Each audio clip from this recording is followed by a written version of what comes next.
نحمدہ ونصلی علی رسولہ الکریم اما بعد فاعوذ باللہ من الشیطان الرجیم بسم اللہ الرحمن الرحیم۔ پہلے تو اللہ تعالیٰ نے سب سے کہہ دیا کہ جو جس کے پاس غنیمت کا مال آیا ہے وہ لا کر جمع کرا دے اللہ کے رسول کے پاس۔ پہلی آیت میں تو یہ حکم تھا، لیکن اس کے بعد پھر غنیمت کی تقسیم کے حوالے سے ضابطہ بتایا گیا۔ فرمایا وَاعْلَمُوا أَنَّمَا غَنِمْتُم مِّن شَيْءٍ، جان لو کہ جو کچھ بھی تم کو غنیمت میں ملے، جو کوئی چیز بھی تمہیں غنیمت میں ملے، فَأَنَّ لِلَّهِ خُمُسَهُ، تو بے شک اللہ تعالیٰ کے لیے ہے اس کا 5واں حصہ، یعنی 20% غنیمت میں سے وہ آ جائے گا بیت المال میں۔ جب تک اللہ کے رسول موجود تھے وہ ان کے ڈسپوزل پر ہوتا تھا۔ فرمایا بے شک اس میں سے 5واں حصہ ہے اللہ کے لیے، وَلِلرَّسُولِ، اور رسول کے لیے، وَلِذِي الْقُرْبَى، اور رسول کے قرابت داروں کے لیے، وَالْيَتَامَى، اور یتیموں کے لیے، وَالْمَسَاکِین، اور محتاجوں کے لیے، وَابْنِ السَّبِیل، اور مسافروں کے لیے۔ یعنی 20% مال غنیمت میں سے 5واں حصہ اللہ کے رسول کے اختیار میں ہوگا۔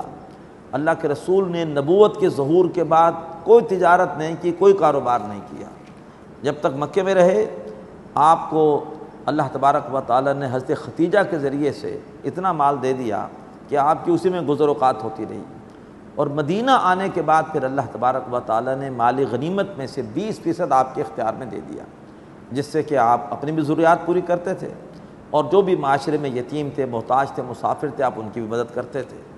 بقیہ 4 حصے مجاہدین میں تقسیم ہوں گے۔ جو مجاہد اپنی سواری لے کر آیا ہے اس کو سواری کا حصہ بھی ملے گا، اور جو مجاہد پیادہ ہے اسے صرف اسی کا حصہ ملے گا۔ فرمایا ان کنتم آمنتم باللہ، اگر تم واقعی اللہ پر ایمان رکھتے ہو، وما انزلنا علی عبدنا یوم الفرقان، اور اگر تم اس فتح پر ایمان رکھتے ہو جو اللہ نے اپنے بندے پر نازل کی ہے اس فیصلے کے دن۔ ابو جہل نے بدر سے 1 دن پہلے یہ دعا کی تھی کہ اللہ تو کل بدر کے اس دن کو یوم الفرقان بنا دے، ثابت ہو جائے کون حق پر ہے کون باطل پر ہے۔ اللہ تعالیٰ نے واقعی بدر کو یوم الفرقان بنا دیا اور ثابت کر دیا کون حق پر ہے کون باطل پر ہے، اللہ کی مدد کس کے ساتھ ہے۔ تو فرمایا اگر تم ایمان رکھتے ہو اللہ پر اور جو کچھ ہم نے اپنے بندے پر نازل کیا ہے، یعنی جو فتح نازل کی ہے اپنے بندے صلی اللہ علیہ وسلم پر، اس فیصلے کے دن یوم التقى الجمعان، جس روز کے 2 جماعتیں باہم ٹکرائی تھیں۔ واللہ علی کل شیء قدیر، اور اللہ تبارک و تعالی ہر چیز پہ قدرت رکھتا ہے۔ اذ انتم بالعدوۃ الدنیا، یاد کرو جب کہ تم بدر کی وادی کے اس کنارے پر تھے، وہم بالعدوۃ القصویٰ، اور وہ جو کافر تھے وہ بدر کی وادی کے دوسرے کنارے پر تھے، والرکب اسفل منکم، اور جو قافلہ تھا تجارتی ابو سفیان کا وہ ذرا تم سے نیچے کی طرف تھا، وہ بحر احمر کے ساتھ ساتھ وہ سفر کر رہا تھا۔ وَلَوْ تَوَاعَدتُّمْ لَاخْتَلَفْتُمْ فِي الْمِيعَادِ، اگر تم باہم پہلے سے طے کر لیتے کہ ہم نے اس جگہ پر آ کر آپس میں مقابلہ کرنا ہے تو تم یقیناً وہاں پر ایک ساتھ پہنچنے کے حوالے سے اختلاف کر بیٹھتے، ممکن ہے تم ایک ساتھ اس طرح سے بدر کے میدان میں نہ پہنچتے۔ وَلَٰكِن لِيَقْضِيَ اللَّهُ أَمْرًا كَانَ مَفْعُولًا، لیکن اللہ تبارک و تعالیٰ کو وہ معاملہ کرنا تھا جو کہ اللہ تعالیٰ کی طرف سے طے شدہ تھا۔ یہ تو اللہ تعالیٰ نے تمہیں اپنی پوری جو ہے وہ طے شدہ فیصلے کے تحت تمہیں اس طرح سے بدر کی وادی میں پہنچایا ہے کہ تم وہاں پر آ کر آپس میں ٹکرائے ہو۔ کیوں؟ لِيَهْلِكَ مَنْ هَلَكَ عَنْ بَيِّنَةٍ، تاکہ جس نے مرنا ہے مرے حق کو واضح ہونے کے بعد، اس کو معلوم ہو جائے کہ اب حق کس کے ساتھ ہے، پھر بھی نہ مانے تو ٹھیک ہے جائے دفع ہو مرے۔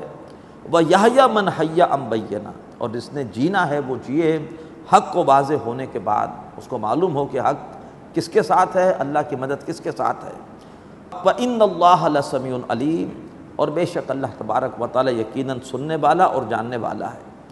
اِذْ يُرِيكَهُمُ اللَّهُ فِي مَنَامِكَ قَلِيلًا، اے نبی صلی اللہ علیہ وسلم، جب اللہ تبارک و تعالی نے آپ کو انہیں دکھایا آپ کے خواب میں تھوڑا، اللہ کے رسول کو خواب میں کفار کی تعداد کم دکھائی گئی۔ کیوں؟ اللہ کے رسول کو دکھایا گیا کہ وہ کون سے بدبخت ہیں جو کہ کفر کی حالت میں ہی مریں گے، اس لیے کہ اس لشکر میں ایسے بھی لوگ تھے بہت سے جو بعد میں مسلمان ہو گئے، بہت کم اہل مکہ ہلاک ہوئے ہیں یا کفر کی حالت میں مرے ہیں۔ زیادہ تر اہل مکہ مسلمان ہو گئے۔ اللہ کے رسول کے دور میں کل 759 جو ہے وہ کافر مارے گئے ہیں کل تمام جنگوں میں، ان میں سے 600 تو یہودی تھے بنو قریظہ کے، باقی اب رہ گئے 159، تو اس میں خیبر کے یہودی بھی مرے ہیں، اور اس کے علاوہ غزوہ موطا میں بھی جنگ موطا میں بھی کچھ عیسائی مرے ہیں۔ تو مشرکین مکہ میں سے اکثریت جو ہے وہ مسلمان ہو گئی، 2000 تو مسلمان ہوئے عین فتح مکہ کے دن۔ تو اللہ کے رسول کو خواب میں دکھایا گیا کہ حقیقت کے اعتبار سے ان میں مانوی طور پر کافر کون ہیں جنہوں نے مرنا ہی کفر کی حالت میں ہے، تو وہ تو ظاہر بات ہے تھوڑے سے تھے۔ تو اذ یریکہم اللہ فی منامک قلیلا، جبکہ اللہ تعالیٰ نے اے نبی آپ کو خواب میں ان کو دکھایا بہت تھوڑا۔ ولو اراکہم کثیرا، اور اگر اللہ تعالیٰ آپ کو دکھاتا ان کی تعداد کثیر، لفشلتم، تو یقیناً اے مسلمانوں تم ذرا ڈر جاتے اور ڈھیلے پڑ جاتے، ولا تنازعتم فی الامر، اور معاملے میں جھگڑ پڑتے کہ ہم اتنے زیادہ لوگوں کے ساتھ کیسے لڑیں۔ ولکن اللہ سلم، اللہ نے صورتحال سے بچا لیا۔ انہ علیم بذات الصدور، بے شک اللہ تعالیٰ جانتا ہے جو کچھ کے سینوں میں ہے۔ اقول قولی ھذا واستغفر اللہ لی ولکم ولسائر المسلمین والمسلمات۔